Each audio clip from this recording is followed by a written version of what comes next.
بما ان كل الناس بتسأل على التعليم في المانيا والدراسة والتدريب المهني والاوس بيلدونج والليلة السوداء دي. فانا بصراحة ما كانش عندي المعلومات كلها يعني، فجبت لكم واحد معايا راجل هو جاي وبيدرس ونفس الكلام يعني اللي انتوا بتسألوا عليه كله، فهو هيفيدكم يعني اكتر مني. اتفضل معانا. ازيك يا استاذ ياسر؟ اهلا اهلا.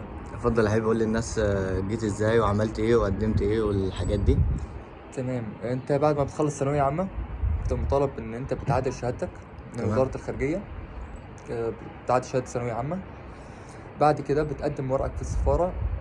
السفاره بتبقى محتاجه بس منك في وقت التقديم ان يكون عندك تامين صحي. ده بتعمله اونلاين، تدفع عليه مبلغ 800 جنيه او 1000 جنيه، وبيبقى فيه ويب سايت معين للتامين. غير كده زمان كان بيقبلوا بالادز باي او مستوى الاي 2.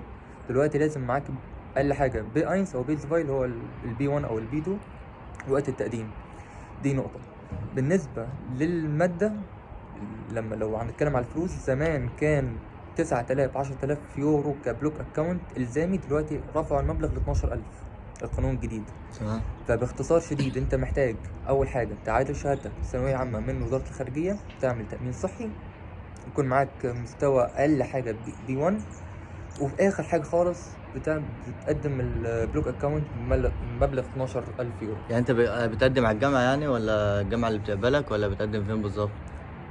في موقع تبع الطلاب الاجانب بتاخد قبول مشروط، بمعنى انت بتقدم ورقك كله. تمام. الورق كله اللي هو سي في، شهاده اللغه، شهاده ثانويه عامه، تمام.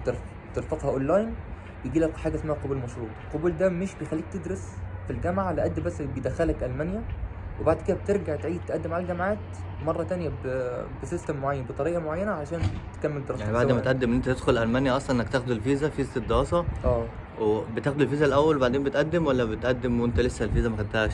لا، بتقدم والفيزا لسه ما خدتهاش عشان تاخد قبول مشروط. بس القبول ده هو بس البوابه انك تدخل البلد هنا، مش لازم تكمل في نفس الجامعه، ممكن تكمل في جامعه تانية او تعيد التقديم في مكان تاني.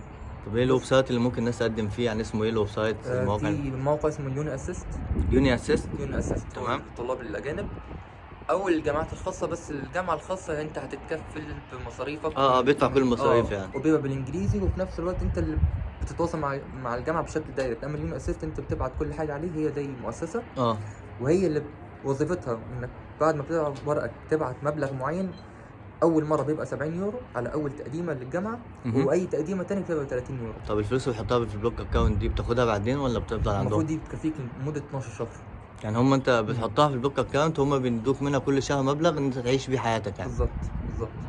ولما بتيجي البلد هنا المفروض انت بتتعامل مع فيستا يونيون، هو اكتر بنك انترناشونال بتتعامل معاه. هو الويسترن يونيون يعني. بس انت برضه ملزم انك تفتح بنك الماني، وهو بيصرف لك كل شهر ما يقارب 824 يورو.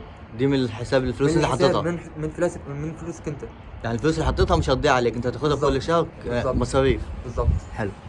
بعد 12 شهر انت عايز تعمل بلوك اكونت تاني، انت حر، عايز تشتغل او حد متكفل بمصاريفك ايا كان اكتر من المبلغ ده او اقل، دي حاجه بترجع لك يعني في الاول وفي الاخر.